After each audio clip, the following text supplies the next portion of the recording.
So last week I was talking about how there are three main leading causes for hormonal imbalances: PMS, infertility, irregular, heavy, painful periods. And those are blood sugar mismanagement, 2, poor gut and liver health, and too much cortisol, aka stress.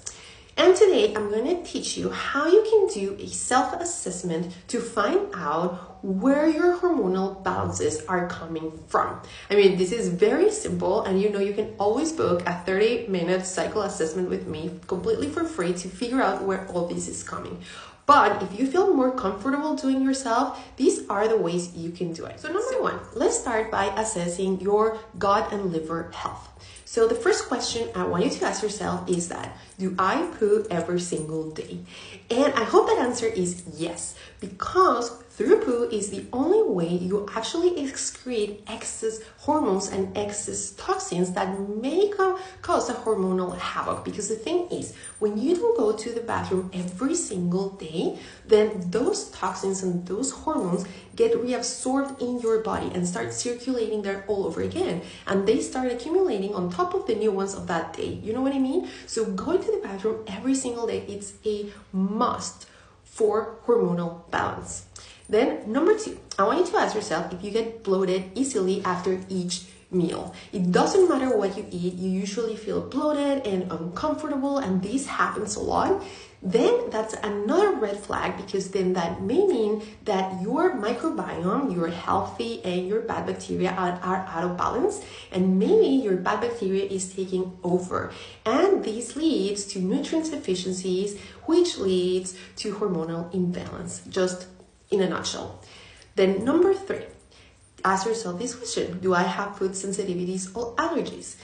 That if you said yes, like even it's seasonal allergies or a lot of food sensitivities, then again, that may mean there's something going on with your microbiome, and there's something that it needs to get addressed ASAP, because this also can lead to many other problems other than hormonal imbalances. Okay, so that's to check your liver and your gut health. Then number two, we're going to talk about blood sugar and how it is super important. Again, this is one of the main causes I see in my practice with the people I work with. So I want to ask yourself these questions. Number one, do I get 3 p.m. crashes? You know, those type of crashes where you're like yawning and so tired that you need to go and get another espresso?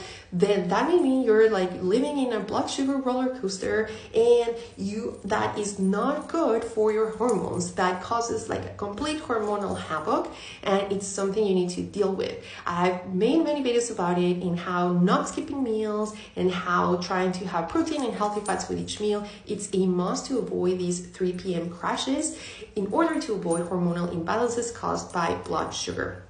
Now, second thing, do I get hungry if I don't eat?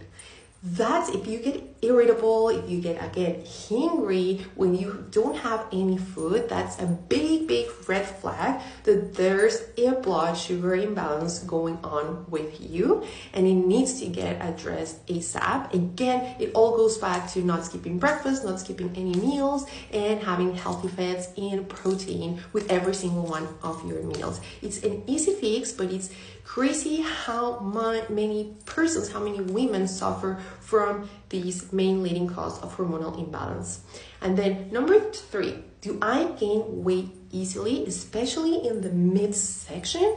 If you said yes, then you're definitely dealing with a blood sugar imbalance, and you're also probably leading with excess estrogen that's causing that fat to store in here, and it being unable to lose it quick or easy, even though you diet. Okay, so that's number two. And lastly, we're going to check your stress levels and your cortisol.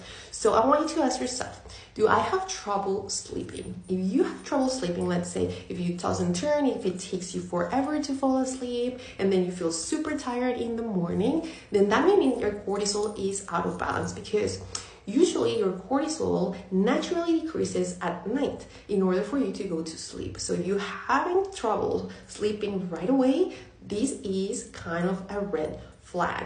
And then naturally your cortisol it like raises in the morning in order to help you wake up and all that. But if you still feel groggy, it takes you forever to wake up, then that's a red flag that your cortisol it's a little bit kind of like on the excess side. Then, am I hungry all day long no matter what I eat? The problem with cortisol is that it messes up with two of your hunger levels. Those are ghrelin and leptin. Ghrelin tells your brain that you are hungry. So cortisol suppresses leptin, the one that tells you you're done eating, that you don't need food anymore. It suppresses it, so you feel hungry all day. So no matter how many snacks you have a day, no matter how much you eat, that hunger is there, then that's an indication that your cortisol is elevated and it's causing hormonal havoc, not only in your sex hormones, estrogen, progesterone, but also in your hunger hormones, okay? So this is a quick way to assess what's going on with your body. Again, if you have any questions, if you got your results with this test and don't know what to do, you can just shoot me a message and I'm always here to help you, okay? I hope this was helpful and I'll see you later.